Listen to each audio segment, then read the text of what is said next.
Здравейте отново! Тук в този клип ще ви покажа как сглобявам кошер, корпус за кошер с глобка на двоен фалц.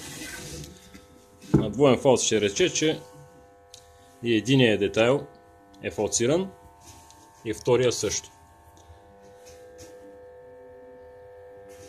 Разлика между самото сглобяване на единичен или на двоен фалц почти няма, като тук има само малко особености, които трябва да ги прецените по времето, когато разкроявате детайлите. И по-точно имам предвид, понеже фалцовете и на двата детайла са с едни и същи размери, сглобката може да се осъществи по такъв начин, когато единият детайл е вътре, другия вариант, когато може да бъде същия детайл отвън.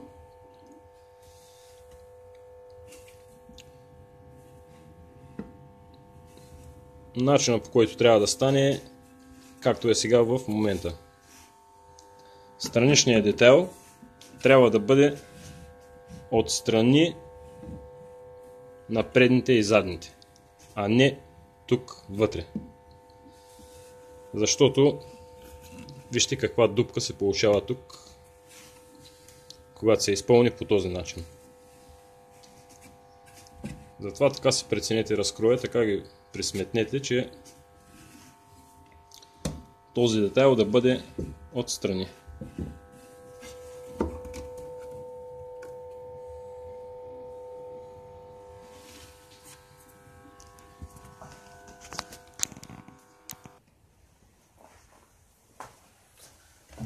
Започвам с лепилото, като аз лично нанасям лепило само на един от двата детайла, но това зависи от лепилото, с което разполагате.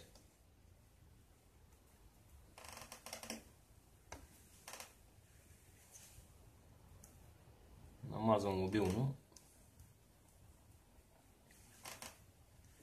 да сме сигурни, че навсякъде по цялата площ, която трябва да бъде залепена, има лепило.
При добре изпълнена сглобка трябва да ви се получи при сглобяването е така.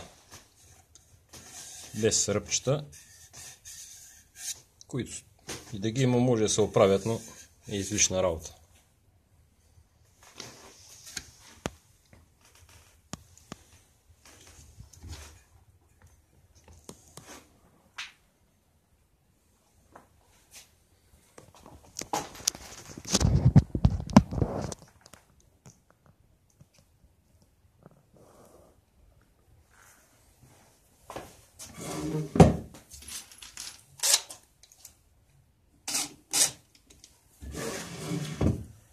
Добре, да ви кажа, че при този тип сглобка е желателно, след като прикрепите долу и горе, е желателно на съседната страница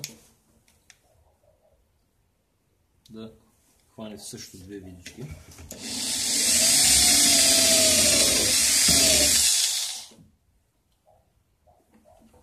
може детайлите да се приберат по-добре.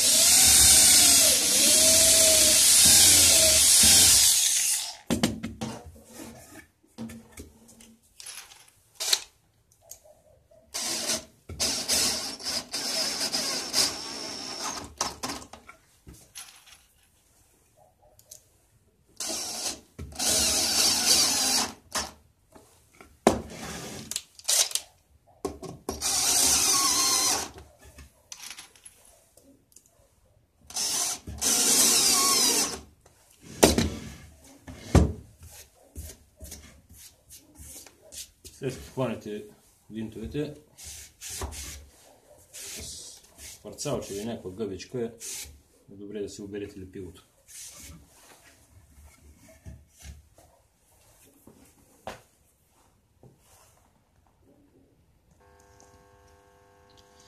Ето тук корпуса вече е готов.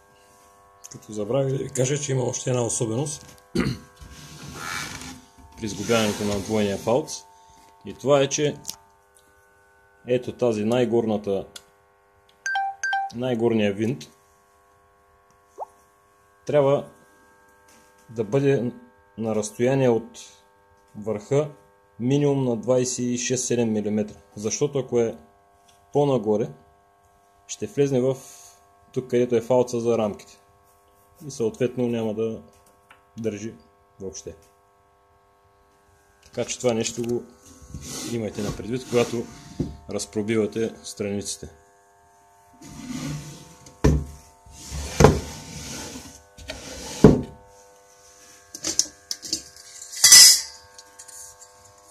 Може да сложите релсите